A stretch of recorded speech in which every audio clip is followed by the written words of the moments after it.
Boa noite, pessoal, a todas, todos, todos também. Hoje a gente vai trabalhar, né, nesse terceiro encontro, um tema que eu vejo que vocês vão gostar mais, né? A gente está no nosso terceiro e último encontro e agora a gente vai colocar a mão na massa sobre o aprender essas ferramentas e instrumentos de exercício da cidadania. E aí eu já queria saber de vocês, quem conseguiu fazer a tarefinha que eu passei lá na primeira aula, de pensar o problema, o direito e a solução. Alguém conseguiu? Cadê vocês, rapaz? Professor, eu esqueci de anotar a atividade, não fiz, né? Pronto, Sem tudo bem. brincadeira. Tem como, Tudo só passar aí de novo, só pra ver se eu consigo fazer. Passa no chat pra gente, só pra ver se eu consigo fazer aqui rapidinho, enquanto a gente tá desenrolando a aula, a gente debater sobre isso. certo. Deixa eu voltar aqui. Que é algo que vocês conseguem fazer durante o desenrolar da aula. A ideia era ser feita em grupo, mas vocês podem fazer individual aí. E no final a gente vai fazer uma discussãozinha sobre. Eu mandei aí no chat para vocês verem. Mas vamos lá. A ideia hoje é vocês aprenderem esses instrumentos para o exercício da cidadania, compreendendo que a gente já trabalhou alguns conceitos. Hoje eu trouxe aqui mais diretamente, né, objetivamente, esses conceitos para a gente fazer uma breve revisão, né? Um resumo geral do que a gente tratou nesses três encontros. E aí a ideia é que hoje a gente se debruce ao olhar para essa prática, né, para esses instrumentos práticos. A gente trabalhou o conceito de Estado democrático de direito, né, compreendendo, né, essa perspectiva do Estado constitucional e essas aquisições históricas que apresentam que, na realidade, esses direitos constitucionais visam a limitação do próprio Estado. Então, esse Estado democrático de direito, que é um Estado de direito limitado pela democracia, portanto, pelo povo e pela definição do povo. A gente trabalhou o conceito de democracia, né, que trata dessa articulação dos sistemas de garantias processuais, a superioridade da Constituição, a existência de direitos fundamentais, aqui é existência, um errinho de digitação, a existência dos direitos fundamentais, a legalidade das ações estatais e essa proteção do povo perante o próprio Estado. A cidadania como algo inacabado, como esse processo que é tanto um caminhar para de participação ativa, quanto um status, ou seja, o ter a cidadania como um status num Estado democrático de direito, mas também como um direito, como uma possibilidade, como a garantia dessa participação social. E aí, na última aula, nós aprofundamos a discussão sobre os direitos fundamentais e direitos sociais, compreendendo esses direitos fundamentais como instrumentos de proteção da liberdade individual, né, contra o próprio poder público, e também como aquelas garantias institucionais que desempenham, né, uma proteção de bens jurídicos indispensáveis à sobrevivência, à dignidade humana, à preservação dos valores essenciais da sociedade e que vai desaguar no último tema que nós trabalhamos na aula passada, que são os direitos sociais, que coloca para esse Estado uma atuação permanente, ou seja, uma atuação derivada de uma prestação positiva, que pode ser de natureza material ou fática para o benefício do indivíduo e da coletividade. Então, a gente está tratando aqui do direito ao trabalho, do direito à cultura, do direito à educação, do direito à saúde. E aí a ideia hoje é trabalharmos os instrumentos para proteção e defesa de direitos. E aí eu trouxe aqui, né, passando essa parte do resumo das aulas anteriores, alguns pontos interessantes para nós pensarmos. O primeiro instrumento que eu trago aqui para vocês é o mandado de segurança, né? O mandado de segurança né, é uma ação constitucional de natureza civil e que tem um procedimento especial. O que é que isso significa? Tem uma lei própria que trata do mandado de segurança.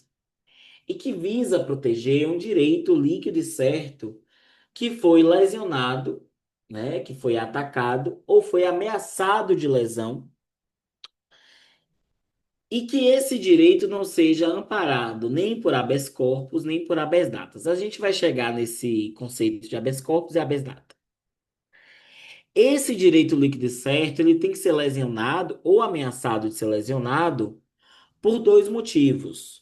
Ou em virtude de ilegalidade, de autoridade pública ou agente de pessoa jurídica no exercício de atribuições públicas, ou abuso de poder por essa autoridade pública ou agente de pessoa jurídica no exercício de atribuições públicas. O que é esse agente de pessoa jurídica, né, no exercício de atribuições públicas? Deixa eu só pedir para. Já anotei aqui a Laís. Quando você tem, por exemplo, uma concessionária ou uma permissionária do poder público que atua fazendo os serviços desse poder público. Né? Trazer um exemplo interessante aqui, o pedágio. Né? Normalmente o pedágio, não sei se vocês já passaram, muito provavelmente já devem ter passado por algum pedágio, são empresas que recebem ali a concessão do Estado para fornecer um serviço público, né, que é a preservação das rodovias, o cuidado urbano. E, né, essas empresas, naquele momento, estão atuando, né, com atribuições de serviço público. Então, se, por exemplo, houver, né, um dano, houver uma lesão de um direito líquido e certo não amparado por habeas corpus ou habeas data, a pessoa lesionada, mesmo que seja por essa concessionária, ela pode impetrar um mandado de segurança, apresentando o seu direito líquido e certo, apresentando eh, a ilegalidade, o abuso de poder, qual foi essa entidade coautora, né? Essa entidade autora dessa lesão ou dessa ameaça de lesão. Esse mandado de segurança, ele também pode ser coletivo. Então, quando a gente está pensando em mandado de segurança coletivo, né, a gente está tratando aqui de possibilidades que afetam as coletividades, que não afetam apenas o indivíduo. Eu vou trazer aqui um exemplo. Vocês, na comunidade de vocês, no bairro de vocês, tem um grupo de hip hop que se reúne toda sexta-feira para fazer batalha de hip hop. Ah, como a gente já tratou, né, dentro das limitações do barulho, da licença para o exercício dessa atividade cultural, do respeito à vizinhança, há o direito de reunião, né? Essas pessoas podem se reunir em praça pública para declamar poesia, para fazer batalha de rap, né? Não há nenhuma ilegalidade nisso. Pelo contrário, há um direito que se faça isso, que é o direito de reunião. Se esse direito de reunião, por exemplo, for impedido por uma ação da prefeitura, aqui no caso no DF não tem prefeitura, mas por uma ação, por exemplo, do gestor, né, administrativo da região administrativa, ou por uma ação da polícia, é possível, a depender do contexto, que essa coletividade impetre o mandado de segurança coletivo, apresentando o direito de reunião como direito líquido e certo, e essa autoridade que impediu essa coletividade de jovens da arte de se reunir em praça pública para garantir o seu direito de reunião, direito a acesso à cultura, enfim. A gente pode pensar aqui vários elementos em cima disso. Então, o mandado de segurança ele é um instrumento muito importante e que pode ser muito bem usado, tanto para as coletividades quanto para os indivíduos. Outro instrumento interessante é o mandado de injunção, né?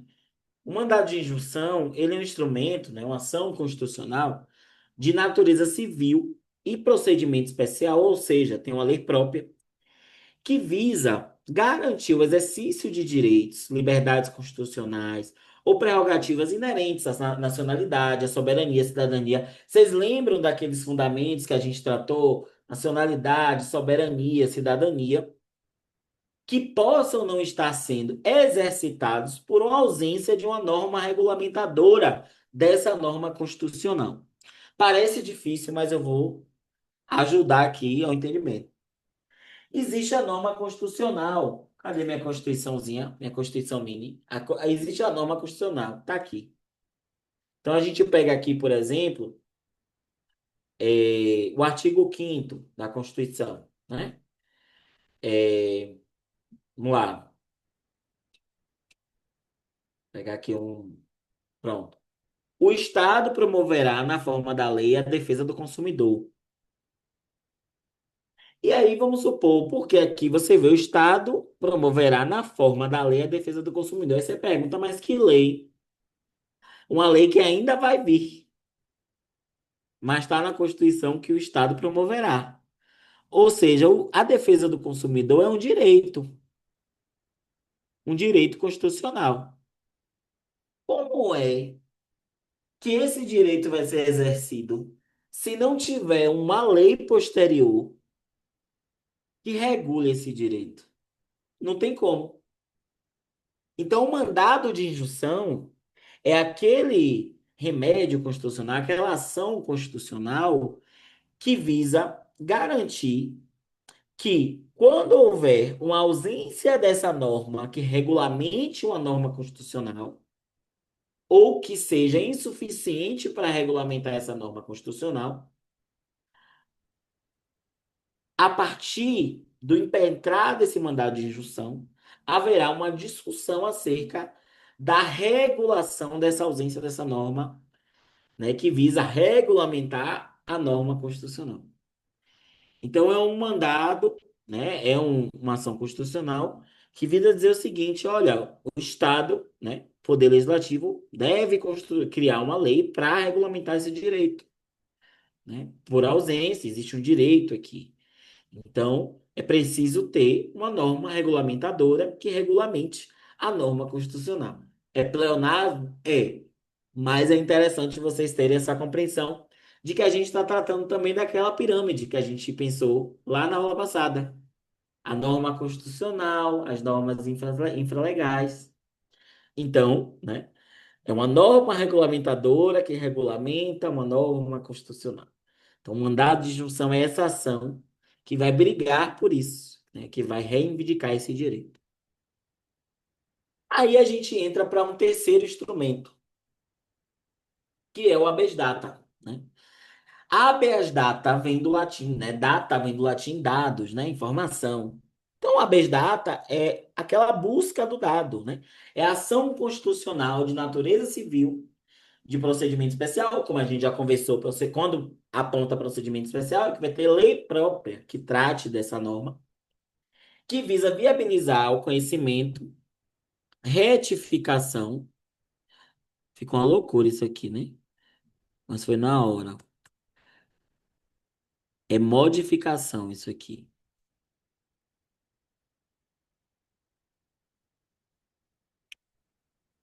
Isso. Na realidade, não. É retificação. Retificação, isso mesmo. Que visa garantir, viabilizar o conhecimento, ou a retificação, ou até a explicação de informações daquela pessoa que impetra.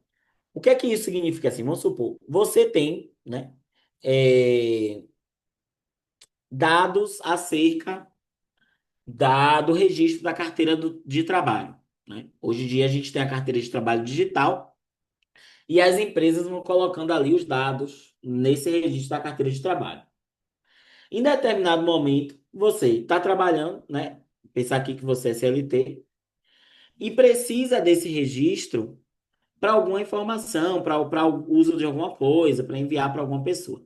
Mas aí você entra no sistema do Gov e não tem lá os seus dados.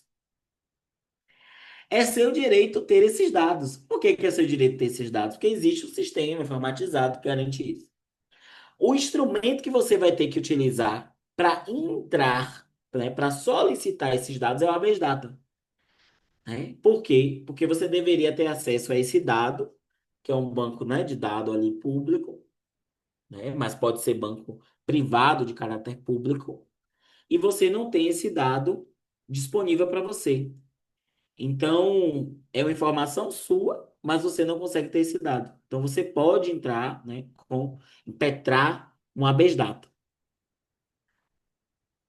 Além disso, a gente tem também a ação popular. E aqui eu vou entrando nas ações coletivas. Essa parte é um pouquinho chata, assim, é muito dogmática, mas que é interessante para que vocês conheçam os instrumentos. Porque às vezes parece que tudo que a gente está falando de direito é algo que está aqui, né? Nas ideias e não se pratica. Então é importante vocês conhecerem os instrumentos, mesmo sendo uma formação para jovens defensores populares, porque facilita, inclusive, para vocês entenderem o que é que vocês vão precisar de informação para lutar pelo direito da comunidade de vocês ou de vocês. A ação popular, por exemplo, ela é uma ação constitucional de natureza civil e ela é atribuída a qualquer cidadão. Qualquer cidadão pode entrar com ação popular. Você só precisa ter aqui o seu título de eleitor. Por quê? Porque nesse contexto assim, aqui, cidadão é aquela pessoa que tem título de eleitor, né? Ou seja, qualquer pessoa acima de 16 anos que tem o seu título de eleitor pode entrar com ação popular. O que é que a ação popular faz? Ela invalida, ela visa invalidar os atos ou contratos administrativos que causem lesão ao patrimônio público, moralidade administrativa, ao patrimônio histórico-cultural e ao meio ambiente. É uma ação muito interessante porque é, na realidade, a expressão constitucional que instrumenta o que a gente está discutindo todo esse processo, que é a cidadania. É uma ação que qualquer pessoa, né, cidadã que tem, né, título de eleitor pode impetrar e que visa justamente essa discussão acerca dos atos administrativos. O que é que eu estou dizendo aqui? Vamos supor que o GDF vai fazer uma obra na frente da sua casa. E essa obra, né, que está acontecendo na frente da sua casa, impacta na derrubada de 40 árvores que tem na frente da sua casa. A gente está tratando aí, de certa forma, de um ato que lesa o meio ambiente. É claro que para essa obra ser feita, ela deve ter, né, o estudo de impacto ambiental, aquele que é o estudo de impacto ambiental, deve ter uma fiscalização, deve ter um licenciamento, uma série de requisitos. Então você pode, né, observando ali essa derrubada de 40 árvores na porta de sua casa, você como cidadão pode impetrar uma ação popular, né, alegando esses elementos. Olha, determinado dia o GDF chegou aqui, derrubou 40 árvores, apresenta a discussão de direito ambiental. Nesse caso, teria que ter um pedido reparatório, né? Porque na discussão ambiental, na proteção integral ao meio ambiente, o princípio que rege é o princípio do poluidor pagador, né? Então, a recompensa desse estrago. O ideal é que se fosse, se garantisse o princípio da prevenção. Mas como não foi garantido, nesse caso, nesse exemplo que eu estou dando aqui para vocês, o pedido seria a reparação, né? Que o Estado fosse lá, enfim, além de indenizar, é, e a possibilidade dessa indenização ir para um fundo de meio ambiente, etc., a reparação das 40 árvores que foram cortadas, né? O replantio, além de outros pedidos. Eu estou trazendo aqui um exemplo de como a ação popular é importante. Mas a gente pode estar pensando também, por exemplo, num debate acerca de um patrimônio histórico-cultural, né? Na Ceilândia, por exemplo, pode ter um espaço, né, que é um espaço focado à memória, da Ceilândia, né? Um patrimônio histórico-cultural. Mora em Ceilândia. Vamos supor que para fazer uma obra, o GDF queira derrubar isso. Primeiro que não pode, porque tem toda uma proteção desse patrimônio histórico-cultural, que aqui não vem ao acaso, etc. Mas toda uma proteção que garante para esse patrimônio um tombamento, né? Ou algo relacionado à sua própria proteção. Mas caso essa lesão aconteça, qualquer cidadão pode apresentar, né, impetrar uma ação popular contra o GDF. Então, é uma ação importantíssima. Na minha avaliação, é, o nome popular é interessante por isso, porque é uma ação, sobretudo, democrática. E é bem interessante, justamente pelo fato de qualquer cidadão poder, né, impetrar. A gente também tem a ação civil pública. E a ação civil pública, ela é. E aqui eu atuo, né, no. Eu sou advogado do Instituto de Direito Coletivo, de Direitos Coletivos. E a ação civil pública termina sendo aquele instrumento que é o grande núcleo do que se compreende como microsistema de tutela coletiva. E o que é esse microsistema de tutela coletiva? É a compreensão de que, como os conflitos sociais, do capitalismo, do avançar da sociedade, foram saindo da esfera individual e tornando mais complexos, muitas vezes, alguns tipos de violação e de lesão, ou de ameaça à lesão, precisam ser resolvidos de forma coletiva, porque afetam direitos coletivos. Então, aqui a gente está tratando de direitos transindividuais, que podem ser direitos difusos, né, e coletivos em sentido estrito, pode ser direitos individuais homogêneos. E aqui eu vou trazer algumas conceituações, né? O que são direitos individuais homogêneos, né? Direitos individuais homogêneos são aqueles direitos que interferem na vida de várias pessoas, mas que você consegue individualizar essa interferência. Vamos supor que uma loja coloque para vender, né, um produto estragado, uma maquiagem. Vamos pensar aqui uma maquiagem que causa alergia no rosto das pessoas. Vocês percebem que é possível individualizar quem comprou essa maquiagem? Né? A Sara que eu tô aqui vendo na câmera, o João Pedro Borba que eu tô vendo na câmera, o Samuel. Vocês percebem que é possível individualizar quem comprou essa maquiagem, né? Então, mesmo que o dano tenha sido coletivo, 100 mil pessoas comprou a maquiagem. Dessas 100 mil pessoas, 20 mil teve alergia no rosto. Vocês percebem que tem um dano coletivo aí, mas que é possível individualizar. Vocês sabem quem comprou, quem foram esses consumidores. Então, é possível você impetrar com ação, né, civil pública, requerendo a reparação desses danos para essas 20 mil pessoas e para outras pessoas que possam ter danos decorrentes dessa maquiagem, porque você consegue individualizar. Agora, existem direitos transindividuais, né, que é difícil de individualizar, né? Como, por exemplo, a questão ambiental, né? Você tem ali uma obra que interfere no meio ambiente, né, de uma cidade, de um estado. Tchau, amiga. Beijo. Que interfere, né, num território que você não consegue individualizar o dano, a quantidade de pessoas que foram afetadas desse dano. Então, você também pode entrar com ação civil pública, mas serão outros pedidos reparatórios em torno desse dano, baseado nessa complexidade da coletividade. Então, a ação civil pública, ela é um instrumento, né, das coletividades para reivindicação de direitos coletivos e difusos. É o exercício de instituições importantes, como o Ministério Público, a Defensoria Pública, as associações, né, desde que tratem da temática do direito defendido e que tenha pelo menos um ano, né, de Constituição. Tudo isso está dentro da Lei de Ação Civil Pública. A gente tem. Pode falar, Gabriel. Cadê Boa noite, Gabriel? professor. Eu Boa ia noite. comentar sobre um caso que eu vi uma notícia, né?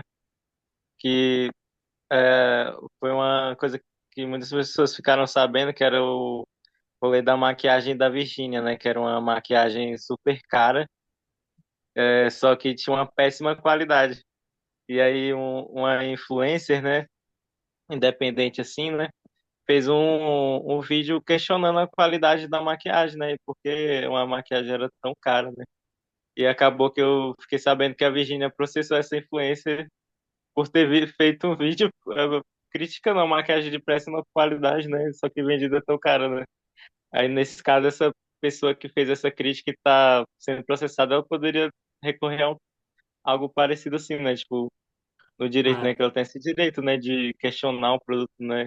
De má claro, qualidade, com né? certeza, com certeza. E além disso, assim, o próprio, não precisaria nem que as vítimas denunciassem a Virgínia, né? Nesse caso aí, eu não estou acompanhando o caso, mas como você trouxe, pelo que eu estou entendendo, foi algum produto, né, que foi publicizado, né, vendido, etc. As pessoas, caso tenham algum problema, podem, né? Mas o Ministério Público, né? Nesse caso seria aí uma discussão de consumidor, né? Você pode ter outros também, outros autores, né, dessa ação. Pode ser a Defensoria Pública, por exemplo, se afetar pessoas com vulnerabilidade econômica, né, uma coletividade de pessoas com vulnerabilidade econômica, a Defensoria Pública pode entrar com ação civil pública, solicitar, por exemplo, a suspensão, da venda, reparação das vítimas, etc. Tudo isso é possível. Eu não acompanhei muito esse caso, mas isso é possível. Há outro instrumento também que é muito conhecido, que é o habeas corpus, né? O habeas corpus, ele é uma ação constitucional, né?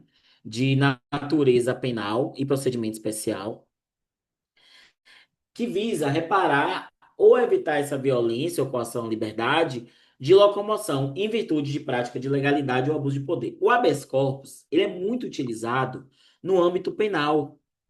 Em que sentido? Quando, por exemplo, você tem um preso provisório, né, um apenado que está ali provisoriamente em prisão provisória, que se chama, né, prisão preventiva, muitas vezes, no decorrer do tempo, por conta do decorrer do tempo e ausência, né, de decisão, o advogado ele entra com habeas corpus, né, apresentando ilegalidade, abuso de poder, né, apresentando esses elementos em relação à questão penal. Mas esse habeas corpus ele pode ser também um habeas corpus coletivo, né? Então, aqui no Brasil, por exemplo, teve uma grande discussão sobre um habeas corpus coletivo para mulheres, né, em situação de maternidade em ambientes prisionais, né? Foi impetrado um habeas corpus coletivo para suspender a prisão dessas mulheres que estavam em período de maternidade e amamentação. Então, esse habeas corpus pode ser também um habeas corpus coletivo. Tem uma coisa do habeas corpus que é interessante. Qualquer pessoa pode fazer um habeas corpus, né? Então, eu lembro que na faculdade, é óbvio que termina sendo um advogado que faz. Mas eu lembro que na faculdade o professor falava assim: o habeas corpus não tem forma. Você pode fazer um habeas corpus numa folha de papel higiênico, porque você pode ali apresentar a ilegalidade, o direito e fazer o habeas corpus. Termina, segundo os professores que eu tive de direito penal, eles apresentavam que o habeas corpus era um dos instrumentos mais democráticos do campo do direito penal, que qualquer pessoa pode entrar com habeas corpus. Mas aí a gente tem também instrumentos que não são instrumentos constitucionais, mas são importantes para pensar, né, uma ideia de jovens defensores populares, coisas que vocês poderiam fazer para atuar, né, a partir da perspectiva cidadã. a participação social, né? A atuação nos conselhos de políticas públicas, a garantia dessa participação a partir das audiências públicas. Então, pensar, por exemplo, a movimentação em diálogo com o legislativo e executivo para realizar audiências públicas, né?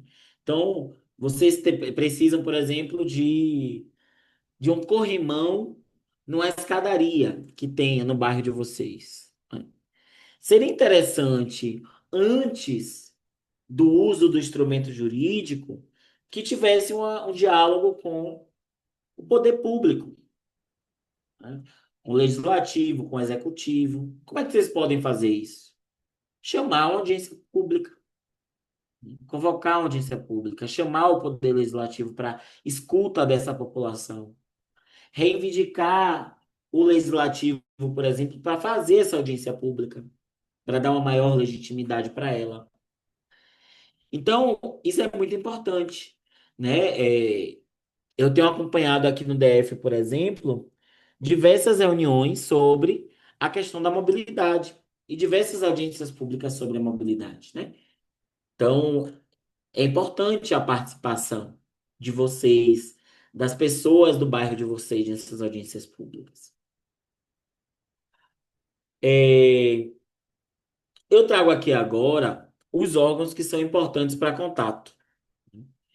E esses órgãos importantes para contato, ele vai ajudar vocês nessa prática. Então, eu vou mostrar aqui para vocês algumas coisas, né? Primeiro, a Defensoria Pública, né? A Defensoria Pública é esse espaço de garantia, né? Tanto de acesso a direitos, de acesso à justiça e de proteção dessas pessoas vulnerabilizadas economicamente. Então, a Defensoria Pública, ela visa abarcar, né, todo esse contexto de vulnerabilidade e possibilitar para vocês o acesso à justiça de forma gratuita. Então, existe ali, né, algumas especificidades, mas atualmente a Defensoria Pública já tem entendido essa vulnerabilidade não apenas do ponto de vista econômico, mas também vulnerabilidades sociais, né? Quando a gente está tratando, por exemplo, de pessoas LGBT, a retificação do nome, né? Ou eh, a própria discussão sobre as cirurgias, né, de redesignação, direito à saúde para a população transexual e transgênera, né? A discussão sobre pessoas, o acesso a direito para pessoas com deficiência. Então, a Defensoria Pública se torna um instrumento importante também de acesso a direitos, que vocês podem procurar. O Ministério Público do Distrito Federal e Territórios, né? O Ministério Público, como eu já falei, ele tem essa função de garantia das tutelas coletivas, né? Dos direitos coletivos, dos direitos difusos.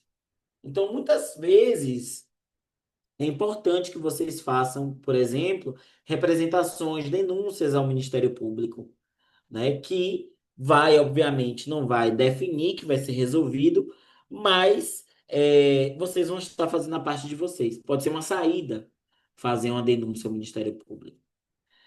Eu vou fazer agora, eu tinha pensado aqui nesse momento da aula, fazer um passo a passo. Não sei se vocês estão vendo a tela, estão vendo a tela do Ministério Público? Sim, Então, né? sim. Eu vou fazer aqui agora um passo a passo de como vocês poderiam, por exemplo, fazer uma denúncia no Ministério Público, no Distrito Federal, né? Primeiro, vocês vão ter que vir aqui nesse espaço cidadão. Apertar aqui no espaço cidadão. No espaço cidadão, vocês vão ter toda uma plataforma de observação dos programas que o Ministério Público tem aqui no DF, né? Então, você tem um programa de identificação e localização de desaparecidos, o programa Pai Legal, investigação de paternidade, a página da criança e do adolescente. Então você tem aqui uma série de programas que vocês podem entrar, mas vocês podem vir aqui, não gostaria de falar conosco. Quando vocês entram, não gostaria de falar conosco, primeiro vai ter o contato, obviamente, porque vocês podem ir ao Ministério Público pessoalmente, mas vocês podem ter aqui também a ouvidoria. E essa ouvidoria do Ministério Público vai para um formulário eletrônico. Deixa eu abrir aqui esse formulário eletrônico. Que aqui vocês podem realizar uma manifestação. Tem alguns casos específicos, como por exemplo, violência contra a mulher, né? Mas há também aqui a possibilidade de denúncia. Então vocês podem vir aqui em denúncia. Vocês decidem como vocês querem realizar essa denúncia, de forma anônima, que os dados permaneçam sigilosos ou que vocês desejem se identificar. Se vocês desejarem se identificar, vocês vão ter que colocar esses dados. Mas se for anônimo, você não precisa colocar esses dados. E aqui o porquê necessita realizar sua manifestação sem se identificar. E aí, por exemplo, vamos pensar aqui no caso. Tranquilo, Gabriel. Vamos pensar aqui no caso que você tenha receio de se identificar porque pode haver uma ameaça, né? Você tem medo de ser ameaçado. Você pode escrever isso aqui, né? Não tem problema. Vai colocar o seu e-mail, vai colocar o seu contato. E aqui você vai escrever o que é que está acontecendo, quais são os problemas que estão acontecendo. Aqui, o que é que você espera do Ministério Público? Então, por exemplo, vamos pensar aqui que vocês foram impedidos, né, de realizar uma atividade coletiva no bairro de vocês, né? Porque o gestor da região administrativa está impedindo. Vocês podem escrever isso aqui. E aqui, o que é que você espera do Ministério Público? Você pode colocar aqui, apoio numa ação popular.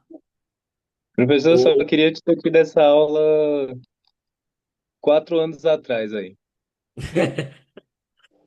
mas Sério mesmo. nunca é tarde, nunca é tarde. E aí vocês podem colocar Não, aqui, principalmente para gente que vamos ser jovens defensores, né? Já somos. exato, exato. Vocês podem colocar aqui, apoio numa ação popular, ou então que o Ministério Público acione judicialmente o poder público para que a juventude da Ceilândia tenha direito de fazer tal coisa. E que vocês podem colocar a data dos fatos que aconteceram, o local, onde aconteceu. Se você tiver foto, arquivo, material, você pode anexar aqui. E aí enviar, né? Enviar. Ah, isso vai definir que minha denúncia vai ser feita? Não necessariamente, porque o Ministério Público, ele tem, né, o direito de decidir não fazer nada também, mas ele vai precisar te responder. Ele vai precisar dizer para você informações sobre o caso. A denúncia ela fica em andamento processual, né? Vocês podem, a partir dessa denúncia, marcar uma reunião presencial, ir no Ministério Público em grupo, solicitar uma atuação. Outra coisa aqui, a página da criança e do adolescente, né? Aqui tem uma série de discussões da Promotoria da Juventude, né? Da criança e do adolescente. Vocês podem, inclusive, utilizar essas informações para fazer ações no bairro de vocês, como jovens defensores populares. Ligar para a Promotoria da Justiça e Defesa da Infância e da Juventude do Ministério Público e convidar, por exemplo, para ir na Ceilândia, fazer uma formação com a juventude, com as crianças e adolescentes, com as famílias. Isso é possível. Então é importante vocês terem esse acúmulo e esse conhecimento desses instrumentos, da prática, justamente porque conhecer, né, esses instrumentos vão ajudar vocês a saber dar vazão às necessidades do bairro de vocês, às necessidades, da comunidade de vocês, da coletividade de vocês. Até, assim, até programa de investigação de paternidade o Ministério Público tem. Tem cartilha.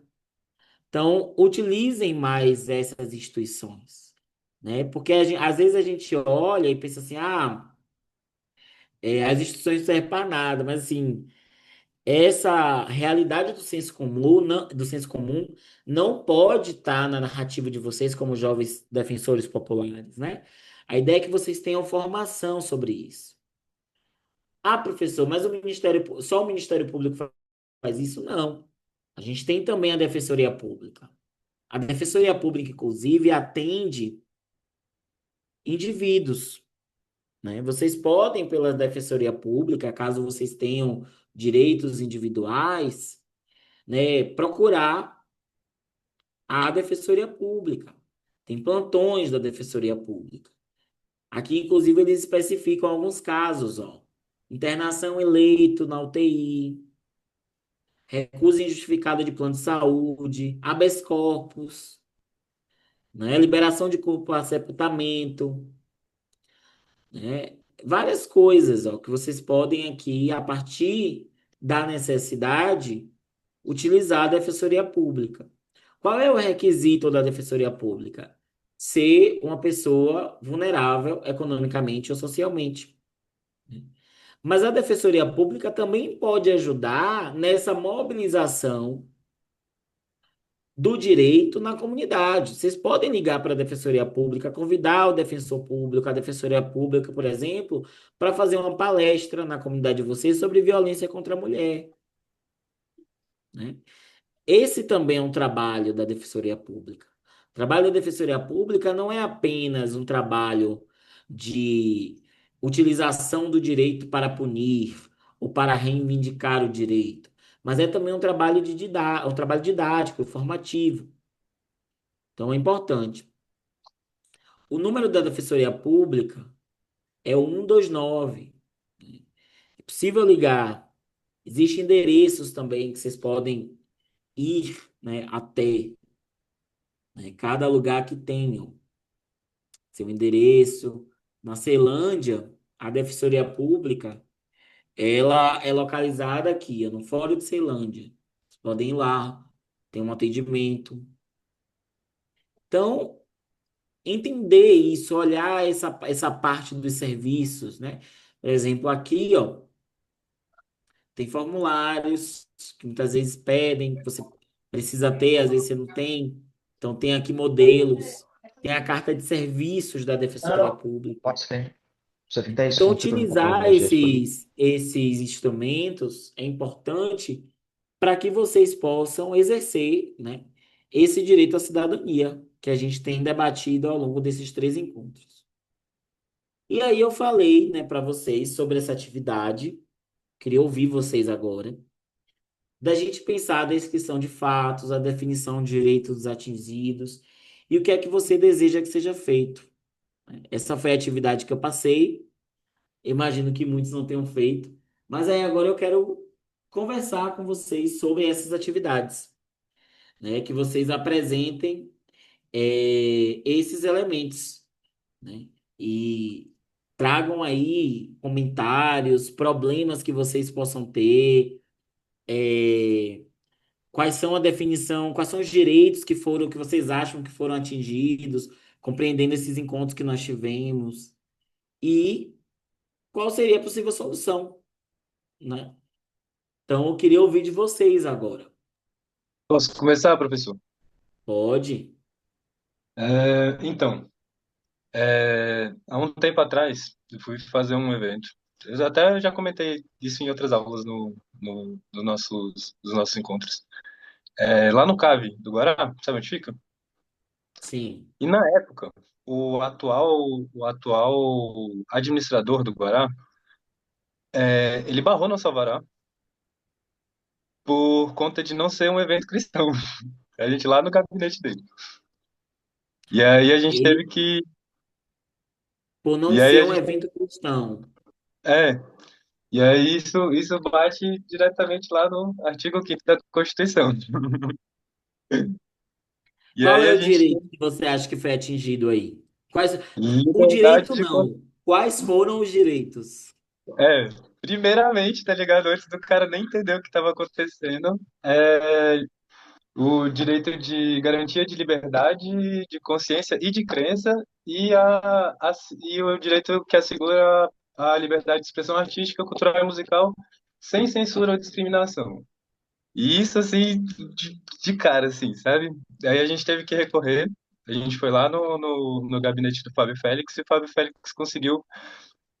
Isso não foi nem o pior, né? Conseguiu, pegar o nosso alvará até às 5 da manhã, do evento que iria acontecer. E aí, assim, às 3 horas da manhã, tinham dois batalhões de polícia na porta do meu evento, eu com o alvará até às 5 da manhã, com artistas que eu tinha pagado mais de R$ 25.000 no cachê dele para se apresentar, e a gente foi barrado de ter os nossos shows mesmo com as coisas em ordem, sabe? E assim, eu só queria ter acesso, eu só queria ter tido essa aula antes, sabe? Pra, tipo, ter esse conhecimento E de vocês cara. não acionaram, né? Não, a gente, tipo, a gente só vai, termina, porque senão daqui a pouco a gente tem mais de 1.500 pessoas aqui e tem dois batalhões de polícia lá na frente. A gente não tem arma, eles têm arma, é melhor a gente parar o evento, e mandar todo mundo seguro para casa do que a gente começar uma guerra aqui no meio do Guará, 3 horas da manhã. Vocês fizeram correto. Vocês só esqueceram de depois reivindicar o direito.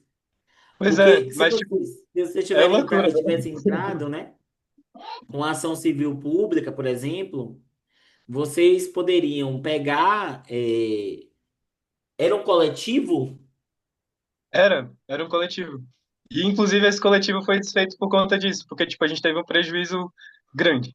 E aí, assim, Pois então, foi veja, complicado. veja aí. Isso é um exemplo importantíssimo, porque vocês poderiam ter ingressado com uma ação, e aí, uma ação civil pública, reivindicando o direito, esses direitos mesmo que você trouxe aí. A gente só acrescentaria mais alguns, porque, por exemplo,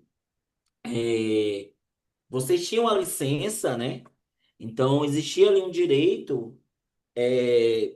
Primeiro que aí, por ter a licença, na verdade, ele negou a licença ou não tinha licença? Ele não concedeu licença. A gente tinha alvará até às 5 da manhã.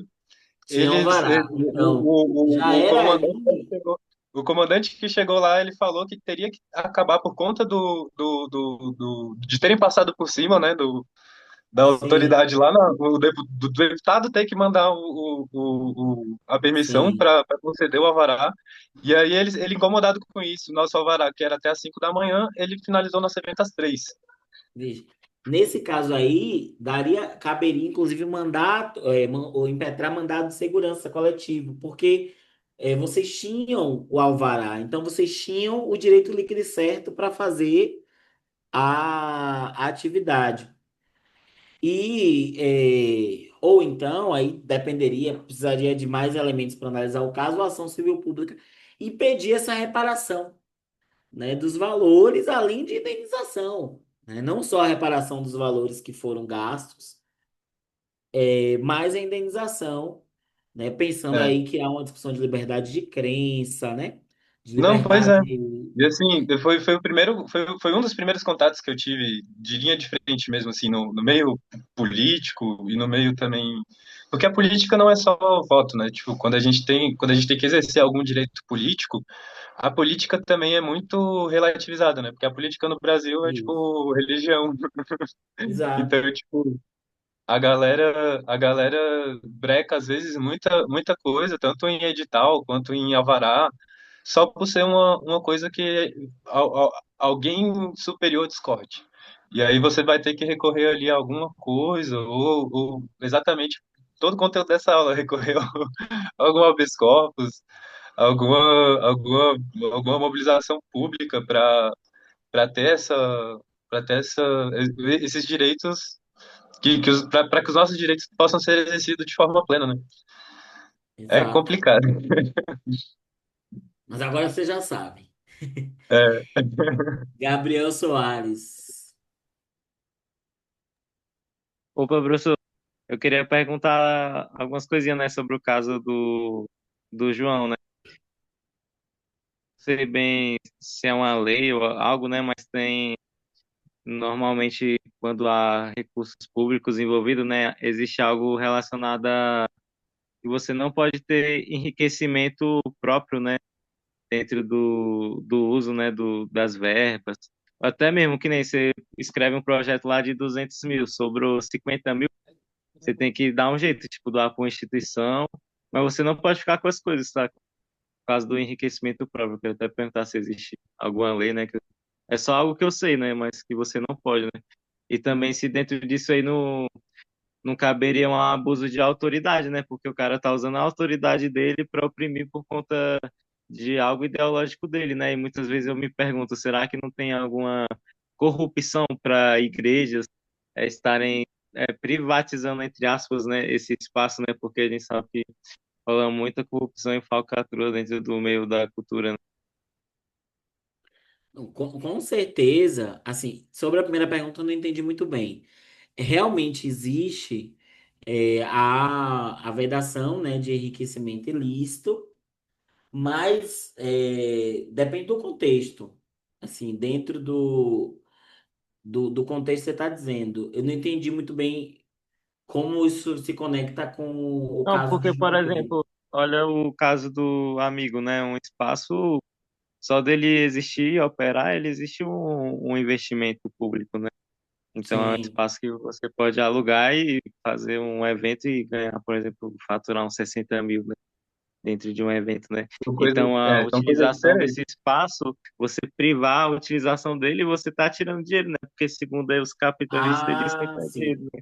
Eu Sim. digo isso, né? Nesse Porque caso não tanto teria de como, você porque mal teria. utilizar o espaço quanto as Sim. falcatruas que rolam, né? De que nem, por exemplo, o espaço lá na Samambaia do Complexo Cultural estava sendo utilizado por igreja para fazer culto, sacou? E eu mesmo um dia desse não, há alguns anos atrás fiz um evento lá e colou até o ECAD para barrar meu evento de música autoral. Por causa de uma burocracia que eu fiz, que eu não fiz, mas era evento autoral das nossas músicas, a gente pagou pelas nossas músicas. E a igreja lá utilizando. E para mim isso é uma forma, na minha opinião, né? Queria saber se está certo. Uma forma de enriquecimento com o patrimônio, né? Não, agora eu entendi. Sim, e existe uma ação específica para isso. Porque aí você está tratando de casos, né? Pelo que eu entendi do exemplo, de possíveis casos de improbidade administrativa. E aí existe um procedimento, né? Em relação à improbidade administrativa. Existe uma ação para definição que há uma improbidade administrativa, que é quando há uma vantagem, né, um servidor público, né, utiliza do seu espaço público para ter uma vantagem indevida, não respeitar os princípios da administração pública, que é a legalidade, a impessoalidade, a moralidade, a eficiência. Então, você pode ter sim, né, e pode sim entrar, apresentar uma ação de improbidade administrativa, é, mas eu não trouxe essa ação, porque eu acho que é uma ação que é muito movimentada, mas normalmente por órgãos específicos, assim, né? Mas é possível, se vocês perceberem que há aí uma movimentação indevida, vocês fazerem essa denúncia para o Ministério Público. Um outro órgão que vocês podem movimentar também, que já é mais difícil, deixa eu só abrir aqui, mas é possível, tá? Ter uma busca ali de direito, é o Tribunal de Contas, né? No o Tribunal de Contas, assim, né? Eu falo que é mais difícil que, assim, é mais difícil, você precisa ter uma pesquisa de dados, né? De saber quais são essas contas. Mas, por exemplo, às vezes, né, você vê ali o investimento público sendo colocado e sendo, né, realizado de forma equivocada. Então, vocês podem aqui entrar em contato com o deputado, um deputado próximo, ou até fazer, né, enviar, né, uma na ouvidoria, uma movimentação, né, uma representação, com essas informações. Olha, aqui, esse dinheiro que era para ser para saúde está sendo investido, em outra coisa. Mas são instrumentos que são muito utilizados por esses agentes, né? Os deputados federais, porque os deputados estaduais, porque há uma responsabilidade do Poder Legislativo também de fiscalizar, né?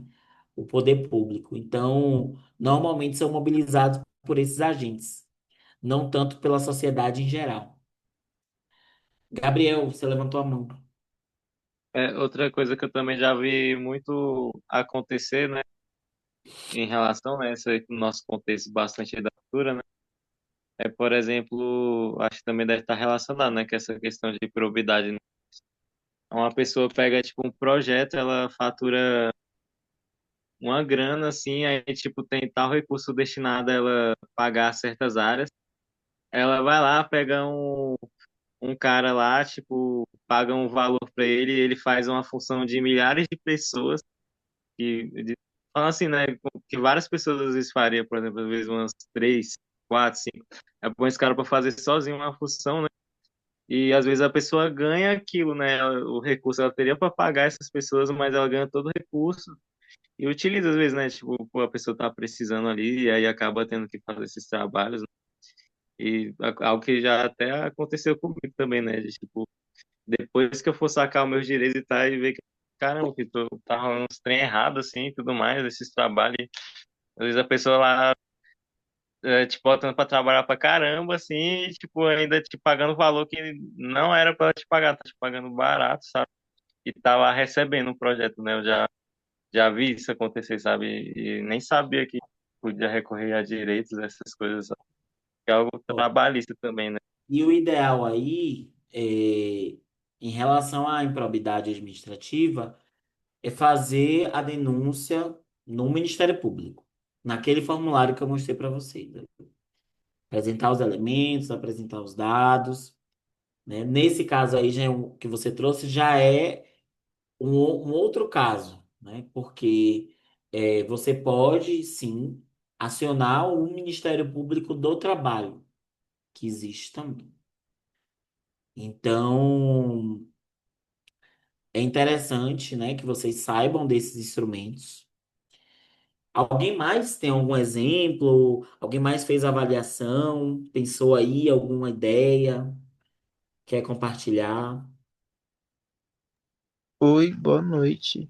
Diga aí.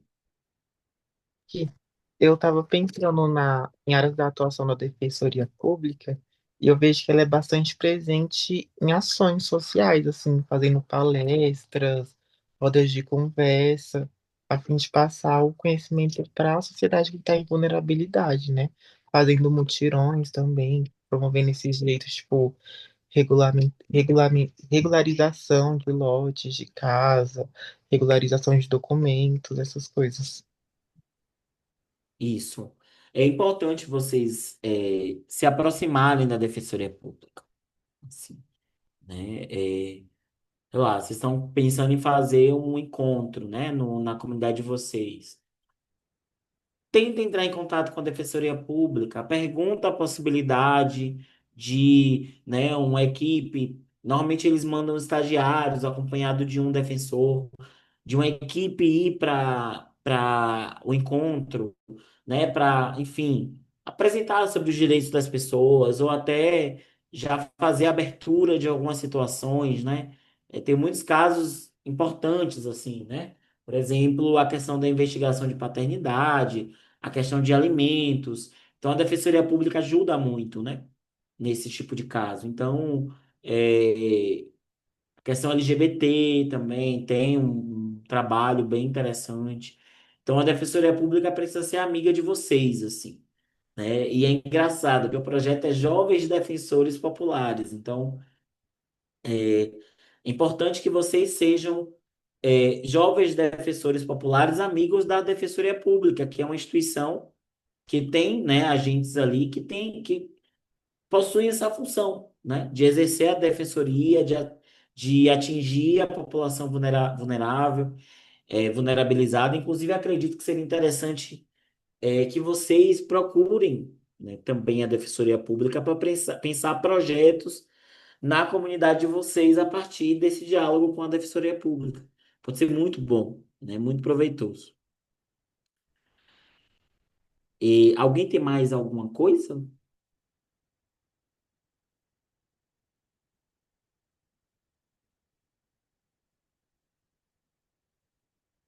Certo. Eu tinha programado, né, esse final da aula para que a gente tivesse discussões, né, sobre as avaliações, né? Mas eu entendi que a grande maioria não fez, tá tudo certo. Mas eu queria aqui que a gente pensasse para compreender que a gente precisa terminar no tempo certinho, não terminar antes e que vocês não fizeram avaliação, mas que a gente pensasse aqui a avaliação como uma prática. Então a gente vai fazer essa avaliação aqui agora, né? É, eu queria que alguns de vocês levantassem assim problemas que vocês avaliam. A Eduarda disse que fez, mas está com vergonha, né? Então agora você vai falar, Eduarda. Fale, Eduarda, pode falar. Boa noite, gente. Assim, algo que eu sinto muita falta na Ceilândia no geral, eu falei mais sobre a questão da cultura, como muitos, né, têm tido muitos problemas em relação a propagar a sua cultura, né, ter a sua liberdade de expressão mais tranquila, né, não ser atrapalhado, não ser realmente impedido de mostrar a sua cultura. Eu marquei algumas coisas, né? Eu marquei alguns tipos de estratégias para que a gente pudesse ter alguns locais culturais, porque a Ceilândia ela já tem. Só que ainda não é o suficiente, poxa. Porque a gente é RA que tem mais gente aqui em Brasília e, tipo, ou a gente tem poucos locais de cultura, ou tem cidade mesmo que não tem, entende? Então, eu marquei muito essa problemática, né? De trazer mais locais de cultura na comunidade e que realmente possa ser valorizado, né? É muito chato ver entra governo, sai governo, uns decidem valorizar um pouco mais, outros não. Então eu pensei, poxa, velho, eu acho que muitos de nós temos sim talentos para mostrar, né? Realmente mostrar a cultura. Como você disse, é algo que seria muito legal. Ter um museu da memória aqui na Ceilândia.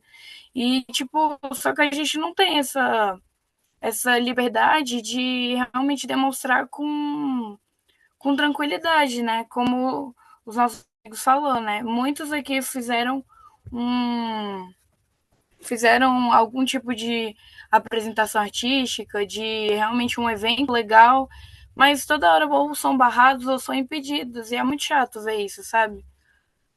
É isso, aí eu marquei algumas coisas, né? Tipo, a gente podia mapear alguns locais estratégicos para as pessoas, construções de locais culturais, uma movimentação de marketing, né? Através da nossa cultura, a gente movimentar entre a comunidade. Olha, tem um grupo que quer apresentar um rap, a gente podia movimentar nesse local.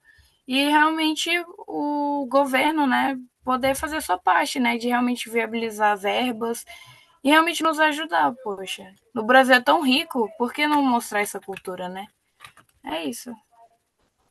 Muito bom. E aí, eu vou colocar um grãozinho de arroz aí.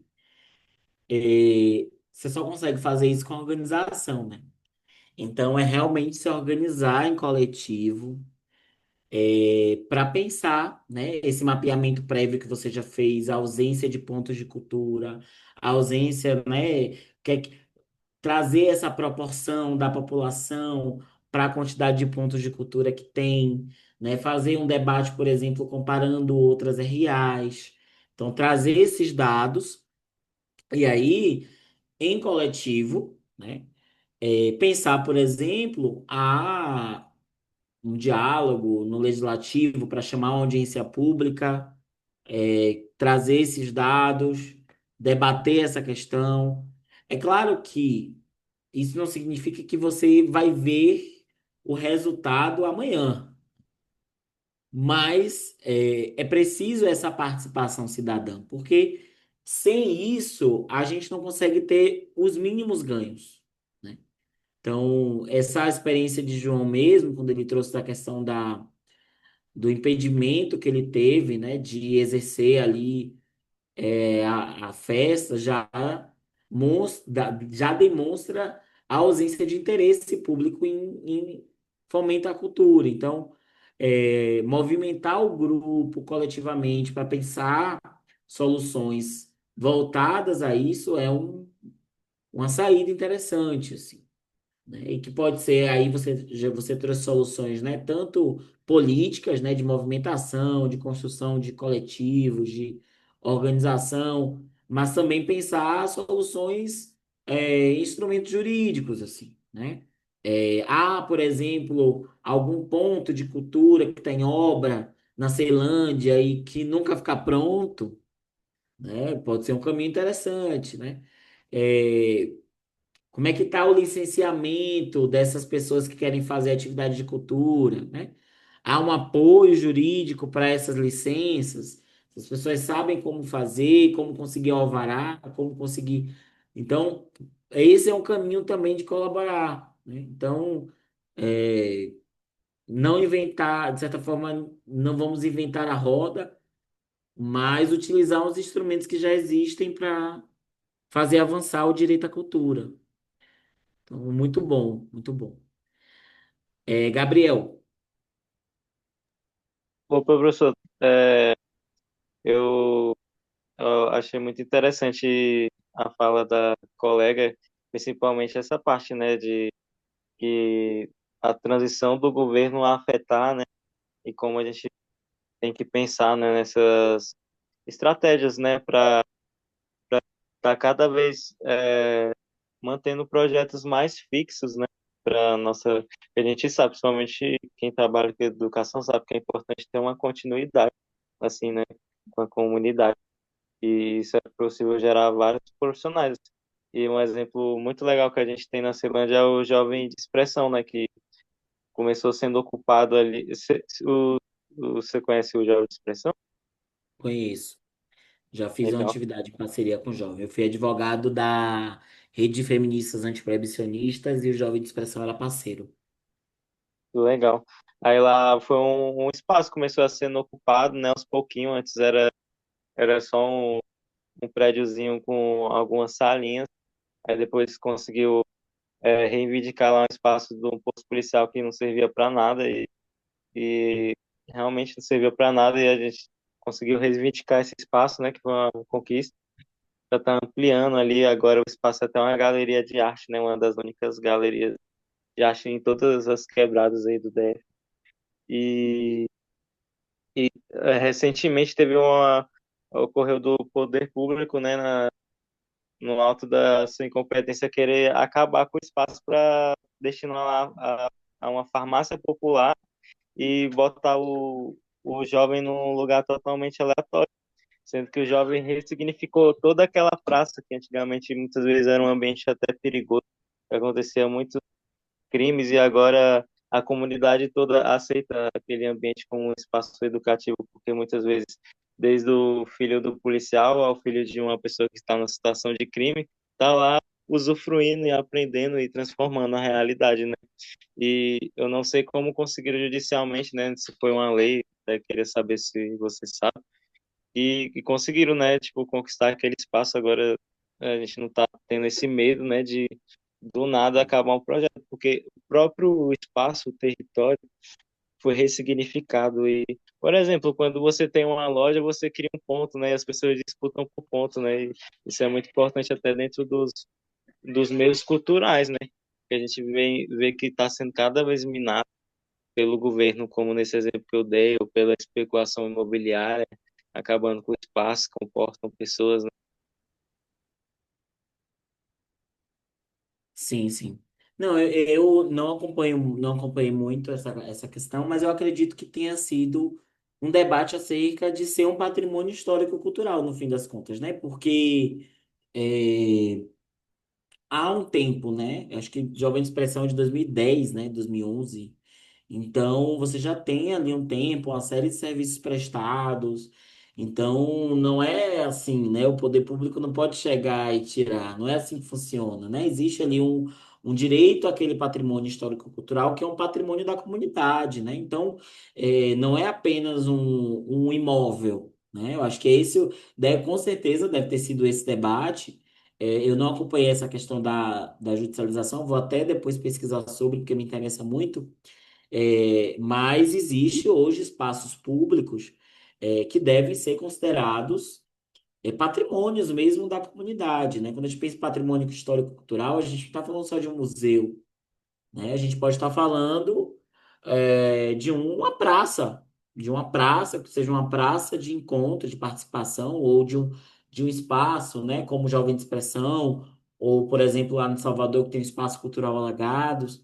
Então, se torna ali patrimônios mesmo daquela comunidade, e que se houver a retirada desse espaço, ou a destruição desse espaço, pode, inclusive, impactar na manutenção das relações culturais naquela sociedade, né? Porque, é, enfim, quando a gente pensa num bem cultural, seja ele imóvel ou móvel, o entorno desse bem, ele se movimenta em torno desse bem que é cultural. Então, por exemplo, quando você fala da questão da segurança, né?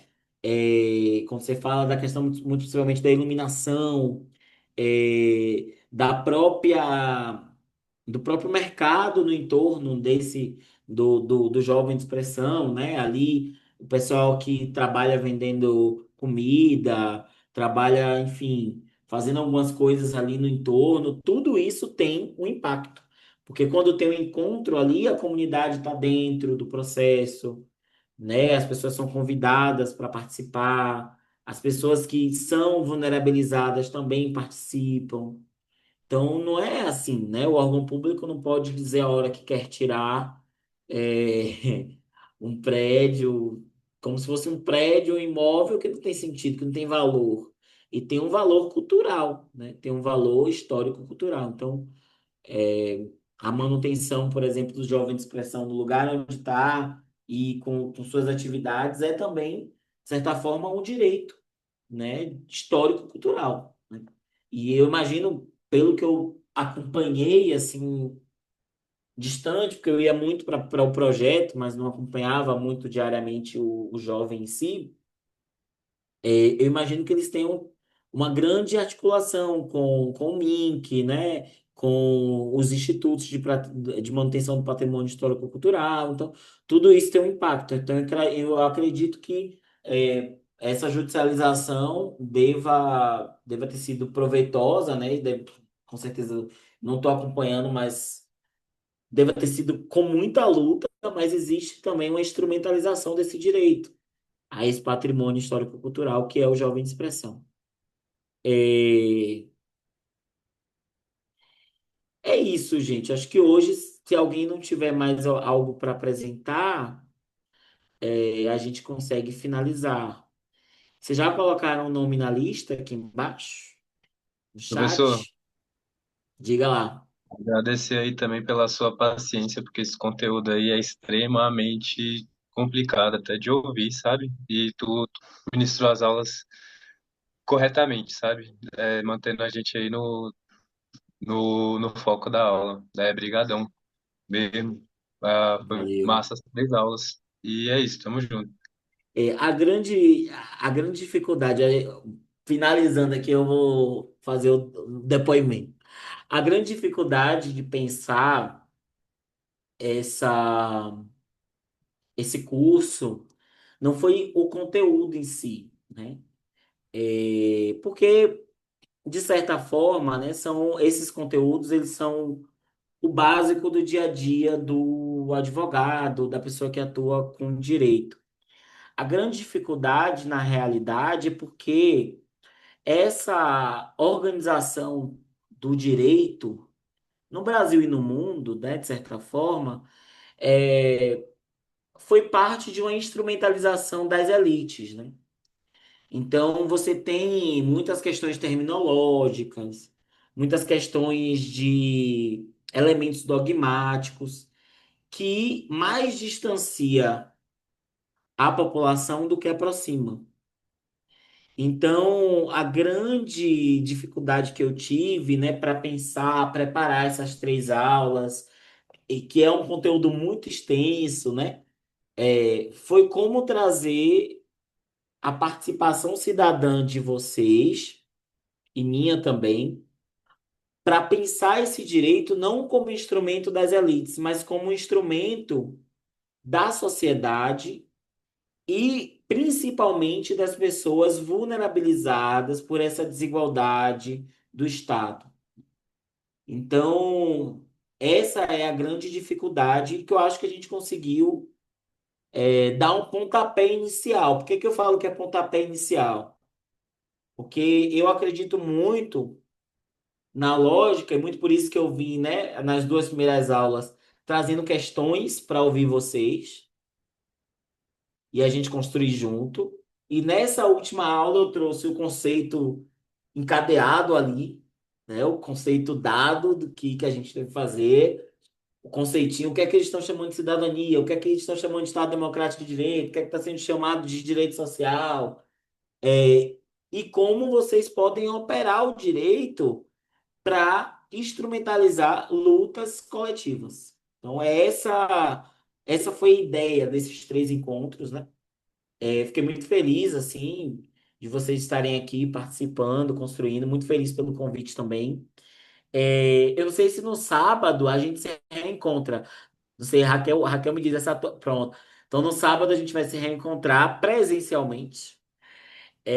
Mas aí vai ser um outro conteúdo, né? Aí vai ser a parte Ícaro Pesquisador, para a gente trabalhar projeto de pesquisa. Mas eu espero que eu tenha contribuído, assim, que eu tenha colocado na cabecinha de vocês uma sementinha para que depois dessas aulas vocês se empolguem e vão lá ler as cartilhas da Defensoria Pública, do Ministério Público, para utilizar. O direito é instrumento. Se a gente não usar, os poderosos vão usar. Então, tem uma frase de Rui Barbosa que é o direito não socorre aos que dormem, né? E eles botam a gente para trabalhar, né? Quase trabalhar 6 por 1, né? O dia inteiro para não ter tempo para pensar, quanto mais para dormir, né? Então, a gente precisa utilizar esse instrumento que é o instrumento jurídico, né? Para o nosso dia a dia. É chato? Às vezes é. Mas também quando a gente percebe que a gente pode pôr, como o João, podia ter recebido os 25 mil que eu investi e não deixei 25 passar. mil nada, professor. Depois você falou indenização, aí me veio, aí que veio a dor de cabeça, tá ligado? Que os Pois 25 mil é, o ingresso o tivesse, tá coletivo ligado? não tinha acabado, não teria acabado, por exemplo. Pois é, O e aí, coletivo dá. tipo, uma burocracia, sabe? Porque a gente vai. Esse evento especificamente foi um dos eventos que eu fiz antes de me converter aos editais, às propostas públicas, porque eu ainda batia muito a cabeça sobre trabalhar com o sistema. E, tipo, esse evento foi um investimento coletivo que deu errado, entendeu? Que deu errado entre aspas, porque deu tudo certo, só que a gente ficou no 0 a 0, por exemplo, entendeu? Não, E deu aí, tudo tipo, certo, mas vocês sofreram uma lesão é, e ao aí, direito de tipo, vocês. quando a gente precisou, quando a gente tentou o amparo do Estado, mas o Estado não, não amparou a gente, e a gente ficou meio frustrado. Mas, enfim, é sobre isso, sobre ter como também saber como recorrer, e não ter medo por exemplo, porque as pessoas, os produtores também, muitas vezes ficam presos a um incentivo público para produzir, mas quando não, quando, por exemplo, se eu tenho um empresário amigo que tenha ali, porque a gente tem pessoas boas também que são ricas, sabe? E aí, tipo, Claro, né? a gente tem empresários ali que compactuam com o nosso pensamento, que estão dispostos a investir, é um ciclo de burocracias a menos que você tá de concluir uma coisa grande, sabe? E aí, tipo, eu acho que é importante ter esse tipo de aula, ter esse tipo de discussão, porque a gente também vai perdendo medo, sabe? De fazer e ter, e saber que mesmo que durante um evento a gente tenha algum direito restringido, a gente vai poder, porque tudo é certinho, né? A gente vai poder apresentar Isso. nota, apresentar o Isso. vará, apresentar foto, Aprender vídeo. a guardar tudo, todas as memórias, foto. É complicado, professor, porque assim, a gente é correria, pô. Ninguém tem que esperar o governo não pra fazer nada, não, pô. A gente tem altas pessoas aí que ajudam nós. E aí, tipo, ter esse respaldo, sabe? Também porque a gente é investidor. Querendo ou não, a gente investe tempo pra fazer mobilização, pra entender como as coisas funcionam. Não é só dinheiro também a parada, entendeu? E aí, com certeza, cabe indenização. Eu tenho certeza que eu não ganharia menos de 100 mil nessa brincadeira aí, se eu tivesse processado e colhido as provas corretas, sabe? Mas essa aula me deu boas reflexões que eu quero compartilhar com a galera aqui, de sempre levar gravador para qualquer hora que você estiver conversando com qualquer funcionário público, principalmente sobre essas paradas, tá ligado? Porque a gente ouve cada barbaridade e que, tipo, se a gente souber aonde recorrer, nosso direito é preservado. E não, E não, aprender a se cuidar também. é, Porque às vezes a indignação toma o nosso corpo, e aí a gente grita, a gente bota, briga, a gente quer bater, e isso é um descuido com nós mesmos. Porque nós, e o pior, para eles, nós somos descartáveis. pois é. E assim, Então, eu acho que pior do que fazer isso, de ser agressivo, é se frustrar e não quero mais, entendeu? Mas, enfim, nenhuma das duas atitudes são corretas, mas é muito importante a gente entender, principalmente, né, os nossos direitos e saber como recorrer. E eu acho que por isso exato. foi muito importante essa aula hoje. Valeu. É isso. Acho que Gabriel queria falar. Ô, professor, além de agradecer aqui, né? Poxa, achei muito interessante esse rolê que o João falou, né? Sempre é bom estar guardando prints, documentos, notas fiscais, boletos, fotos, né? Vídeos e muitas vezes essas notas fiscais, né? Às vezes consideram provas mais fortes, né? E eu vi também sobre o jovem de expressão, parece que foi um decreto que depois de 17 anos regularizou ali o terreno, né? Eu não sei bem o que que é decreto, né, para ser sincero, né, porque depois eu entrei nessa aula, tô descobrindo muita coisa. Mas tá aí, né, e é um exemplo, né, de como é possível aí, galera, dentro da nossa própria quebrada aí, né, reivindicar nossos direitos e conseguir, né, uma coisa que às vezes parece possível muitas vezes. Isso mesmo. É isso. Raquel, por aqui já finalizei. Obrigada, Ícaro. Foi uma aulona. Eu até mandei mensagem pra ele aqui e falei, quero essa aula no cursinho. Pra gente poder discutir, que eu acho que é uma aula muito importante. E, gente, a gente se encontra no sábado, presencial. Eu vou mandar todas as informações de local, horário e afins. Isso mesmo, queremos confluências. Vou mandar todas as informações. Vou pedir pra gente evitar atraso, sabe? Porque estão pegando muito no nosso pé por causa disso. Vai ter almoço, vai ter lanche, vai ter todo o que precisa para essa aula presencial acontecer. E eu quero que vocês já vão pensando aí. A gente teve várias aulas depois da nossa aula inaugural sobre direito, sobre comunicação, sobre educação popular. Já vão pensando qual temática, qual projeto que vocês querem pesquisar. A gente vai fazer grupos e o Ícaro vai dar aula de pesquisa para vocês, para nossa turma. Então já é importante a gente ir pensando, matutando, dando uma olhadinha em algumas coisas. E qualquer dificuldade, qualquer questão, qualquer dúvida, pode me procurar no privado ou procurar a Lolô, a Heloísa, tá bom? Obrigada, Ícaro. Obrigada, pessoal. Bom restinho de noite. Se cuidem. É isso. Tchau, tchau, Obrigado, galera. tchau, Até tchau. sábado.